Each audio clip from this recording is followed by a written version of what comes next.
Welcome to the Midwest. My name is Jesse. It is August here in the Midwest because we've got the cicadas. They are chirping, singing beautiful, beautiful songs. But today I'm going to answer the question, can you get hypothermia in a cold shower? Let's talk about it today.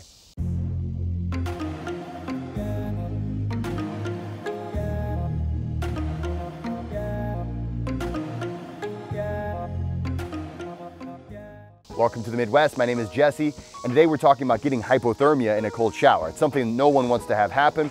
It's something that is actually a deadly thing. If you get hypothermia, it can kill you. And so a lot of people are asking me, especially because you're early on in your cold training, you know, is it possible to get hypothermia in a cold shower? Is that a risk that I'm taking whenever I go into the whole cold shower? It is possible to get hypothermia in a cold shower. It is. Even after training as long as I had trained, I would get into a cold shower. It was much colder than I was anticipating, but my ego told me, hey, you got to stay in for like 10 minutes, okay? And it was a bad move.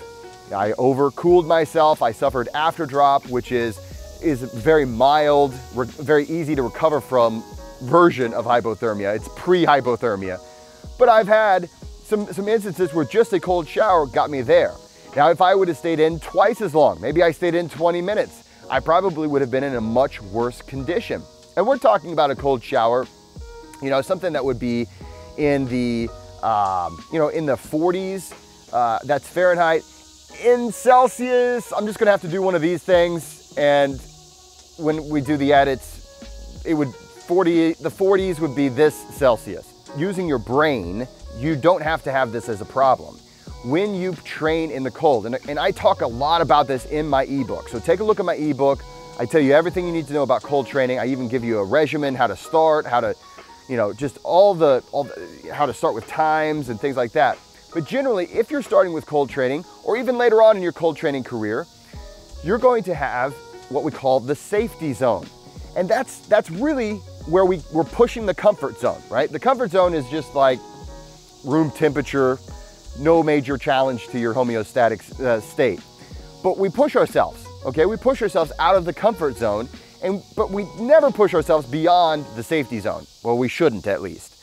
And the safety zone is outside of your comfort zone, and it's a place where you can get a lot of benefits because you're pushing your body to stay in homeostasis. You're giving it a stressor that it has to contend with, and it becomes stronger as a result. This is the foundation of temperature training. But if we push it too far, that is, if we go too cold, or if we go for too long, and a lot of times it's both, then we can push ourselves out of that homeostatic state. And it's really hard to get back into it once you're out of it.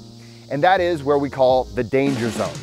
If we had rights to the song, this is when I would play the song. But anyway, that's when we get into the danger zone. And when you're in the danger zone, it is very dangerous. And it's one of those times where if you are pushing yourself to where you're just miserable in the cold, if you're like, I'm just, I can't say any longer, now I should get out, you've pushed yourself too long. When we do cold training, we don't push ourselves to where we're miserable. We always want to get out strong. But ultimately, if you are regimented, if you're methodical with your cold training, that's where the real benefits are, because you want regular exposure on a regular basis. You don't want to try to get your money's worth or try to go in there and get a week's worth of cold training in a day. So yes, you can get hypothermia in a cold shower, but no, you should never have this as an issue because you're going to use your brain, you might use my ebook, and you're going to be regimented in your exposures over time. Eventually you can work your way up to a long exposure, something that's super cold as well, but be smart with your body, respect it. Don't push it to where it's hating you. So guys, I hope this has been helpful. Be careful with the cold. Remember that we need to respect the cold. It is a really powerful force, but you're powerful too. And you can use your own good judgment and your interoception to get the benefits of cold training. Guys, thanks so much for watching. Please like and subscribe, and don't forget to go out there and be kind to one another.